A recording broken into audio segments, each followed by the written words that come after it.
সালটি ছিল 1997। আমি সিকামাতে মালয়েশিয়ার পাইলিং, লেবেলিং এবং অ্যাকাউন্টিং কাজে যোগ দিই। একটি বাড়িতে মালয়, ইন্দোনেশিয়ান এবং আমি মিলে 3 জন ছিলাম। ঘন রাবার বাগানের মধ্যে বিশাল বড় কাঠের বাড়ি। ওই দিনটা আমি প্রথম। সেদিন ছিল দীপাবলি। ওই বাড়িতে একটি কুকুর ছিল, নাম ছিল জিমি। আমি প্রথম এখানে আসলাম। চাইনিজ মালিক মিস্টার তাং বলল, দীপাবলিতে সবাই বাড়ি যাবে, তুমি কুকুরটিকে খাওয়া দাওয়া দেবে, 7 দিন পর সবাই ফিরে আসবে। আমি প্রথম আসলাম, প্রথমে বাড়িটা ফাঁকা হয়ে গেল। মিস্টার তাং আমাকে কিছু টাকা দিয়ে চলে গেল। সন্ধে হলো, রাত গড়িয়ে প্রায় 12টা হলো। আমি কিন্তু কোনো ভূত প্রেত বিশ্বাস করি না। আমি সায়েন্স নিয়ে পড়াশোনা করেছি। জিমি আর আমি এখন 2 জন। জিমিকে বাইরে রেখে আমি ঘরের মধ্যে খেয়ে দিয়ে ঘুমিয়ে পড়লাম। ঘরের ভিতরে একটি চাইনিজ ড্রাগন দেবতার বড় মূর্তি ছিল।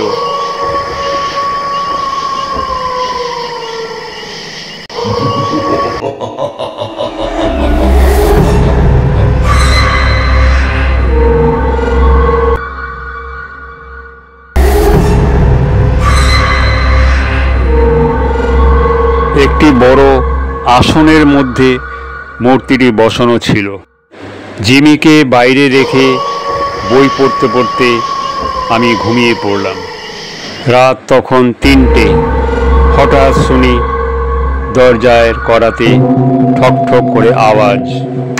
আমি চিৎকার করে বললাম, কে কে? কিন্তু কোনো আওয়াজ নেই। ভাবলাম মনের ভুল, আবার ঘুমিয়ে পড়লাম। আধ ঘন্টা পর আবার সেই কড়ার আওয়াজ, ঠক ঠক। আমি একটু ভয় পেয়ে গেলাম।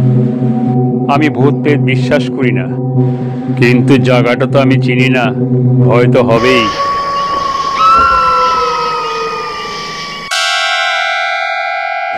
সাহস করে বাইরে বেরোলাম। বাইরে বেরিয়ে দেখলাম জিমি তাকিয়ে আছে।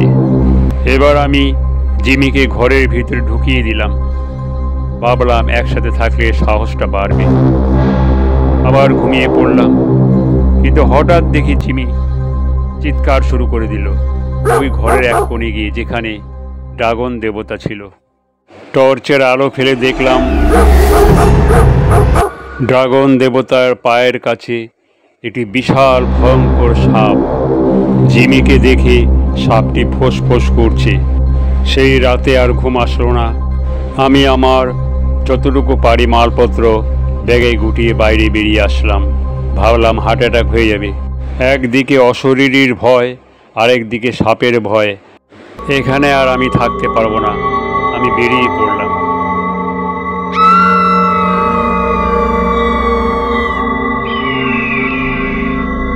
প্রায় তখন ভোর। ঘন জঙ্গল পেরিয়ে অনেকটা দূরে রাস্তায় চলে আসলাম। দেখলাম পাহাড়ের কোণে একটা রেস্তোরাঁ থেকে ধোঁয়া বেরোচ্ছে। আমি ভাবলাম কিছু হয়তো খাবার পাবো। আমি ওখানে চলে গেলাম। এক নতুন ইন্দোনেশিয়ান বন্ধুর সাথে পরিচয় হলো রেস্তোরাঁয় বসে। আমি ওকে সব খুলে বললাম। ও তো শুনে অবাক, বলে আমি ওই বাড়িতে ছিলাম, আমার একই কেস ঘটেছে, আমি ওখানে টিকতে পারিনি। রেস্তোরাঁর চাইনিজ মালিক সে কথাগুলো শুনছিল। সে হঠাৎ আমাকে এসে বলল, আপনি তাড়াতাড়ি ওই বাড়ি ছেড়ে দিন, ওখানে আর এক মুহূর্ত থাকবেন না। আমার কাছে একটি ফোনের কার্ড ছিল।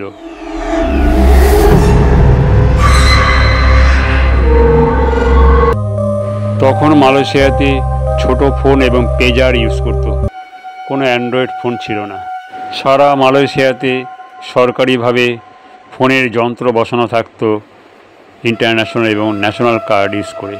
সবাই দেশ বিদেশে কথা বলতো। আমি আমার কার্ডটি দিয়ে আমার পুরনো বস, যিনি জহর বারুতে থাকে, সিঙ্গাপুরের পাশের রাজ্য, সেখানে কথা বললাম। শ্যাম সব শুনে আমাকে কাজের প্রতিশ্রুতি দিল।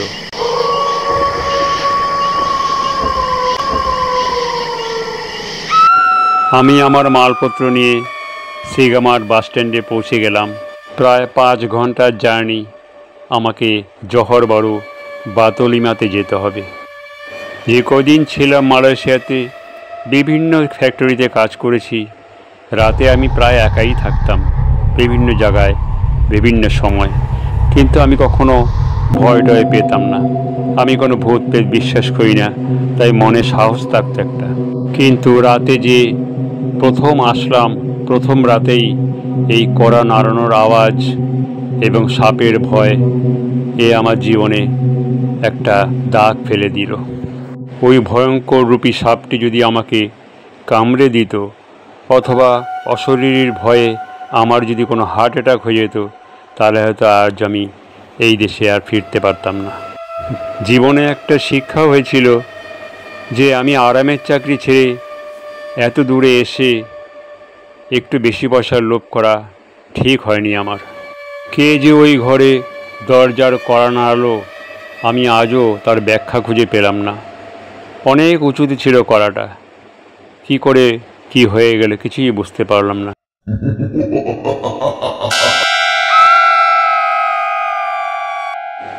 যাই হোক, জহর বারুতে ফিরে এসে আমি আমার পুরনো তামিল, মালয়, ইন্দোনেশিয়ান আরও বিভিন্ন দেশের বন্ধুদের ফিরে পেয়ে আবার আনন্দ ফিরে পেলাম।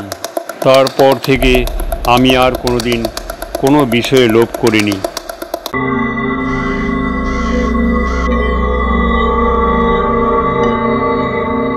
আমার জীবনে ঘটা এই ছোট্ট ভিডিওটি আপনাদের উপহার দিলাম। ভালো লাগলে সাবস্ক্রাইব করবেন। সাবস্ক্রাইব করলে আরও উৎসাহ পাবো, আরও নতুন নতুন ভিডিও আপনাদের উপহার দিতে পারবো। অশেষ ধন্যবাদ আপনাদের।